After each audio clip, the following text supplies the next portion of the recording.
tanah Makassar, Sulawesi Selatan, pada 12 Januari 1631, lahirlah seorang anak yang kelak mengguncang kekuasaan kolonial Belanda. Ia diberi nama I Malombasi Muhammad Bakir, putra kedua dari Raja Goa ke-15, Sultan Maliku Said, dan ibunya I Sabeloto.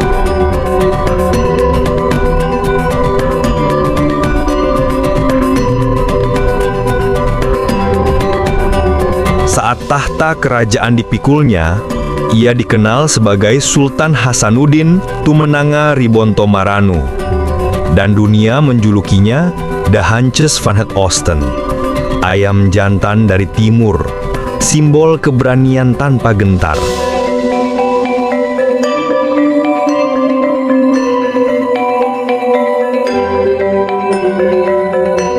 Sejak kecil, Hasanuddin tumbuh sebagai pemuda cerdas, rajin, dan berjiwa pemimpin. Pendidikan Islam di Masjid Bonto Allah membentuk akhlaknya yang rendah hati namun tegas. Pergaulannya luas, tak hanya di lingkungan istana dan rakyat, tetapi juga pedagang dari berbagai bangsa, Melayu, Portugis, hingga Inggris.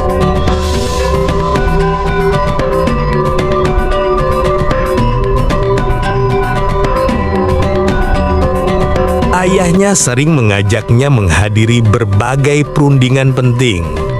Disitulah ia belajar diplomasi, strategi, dan seni mempertahankan negeri. Kepandaiannya semakin diasah oleh sang Mangkubumi cerdas, Karaeng Patingaloang, yang menjadi salah satu mentornya.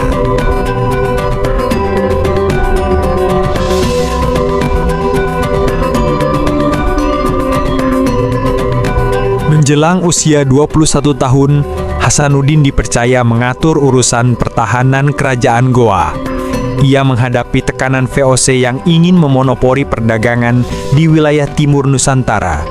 Sejak awal, ia menolak keras kebijakan Belanda yang melarang orang Makassar berdagang bebas. Baginya, laut adalah milik semua bangsa, bukan milik penjajah.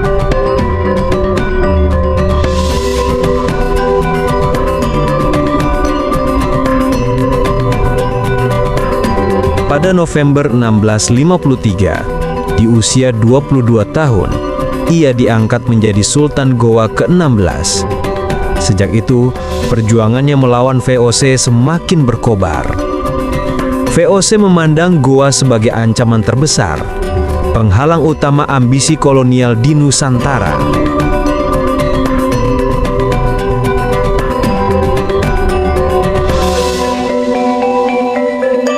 Puncak perlawanan terjadi pada tahun 1666.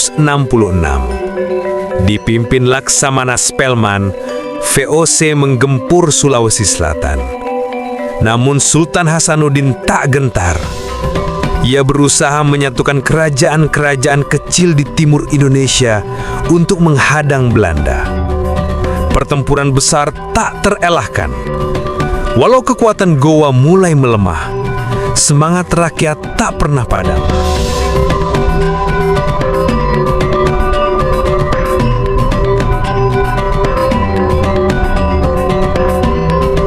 Pada 18 November 1667, Sultan Hasanuddin terpaksa menandatangani perjanjian Bonggaya, perjanjian yang sangat merugikan Goa. Namun ketidakadilan itu membuat api perlawanan kembali menyala. Perang pecah lagi pada 12 April 1668.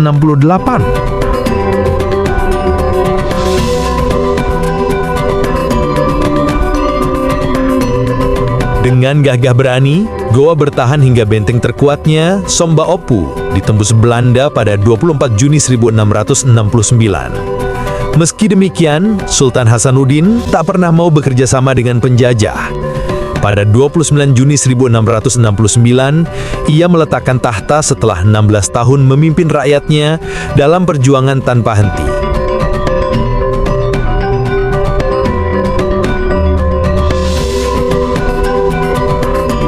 Sisa hidupnya, ia abdikan untuk mengajar agama, menanamkan persatuan, dan menyebarkan semangat kebangsaan.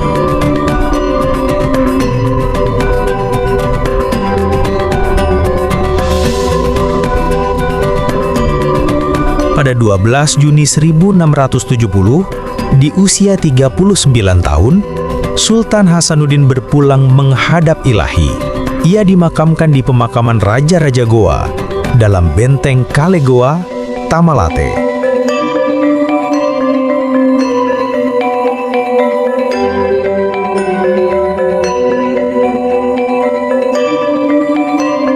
Namun, semangatnya tak pernah terkubur. Keberaniannya menjadi api yang terus menyala dalam hati bangsa yang merindukan kemerdekaan dan kedaulatan.